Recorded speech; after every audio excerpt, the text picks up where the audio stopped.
Selamun aleyküm, aleyküm selam. Sevgili arkadaşlar, sevgili dostlar. Nasılsınız, iyi misiniz? İnşallah iyidir. Bizi soracak olsa elhamdülillah. Beraber siyah turpta öksürük için bir karışım yapalım. Bismillahirrahmanirrahim. Keselim burasını. Ben turpumu yıkamıştım. Oyacağım içine. Burada bir dilim zencefilim var.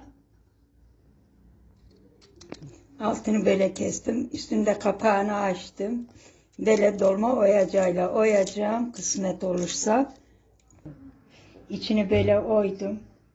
Bir kürdan yardımıyla böyle birkaç tane delik açacağım.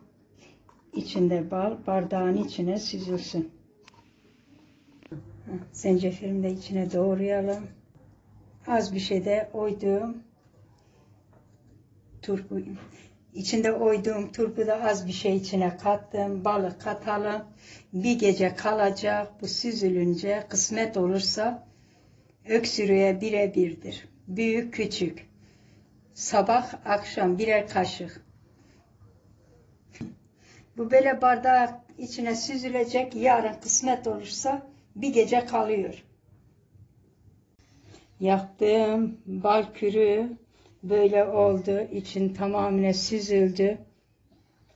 Böyle sabah akşam birer kaşık içmenizi tavsiye ederim. Öksürüğe birebirdir.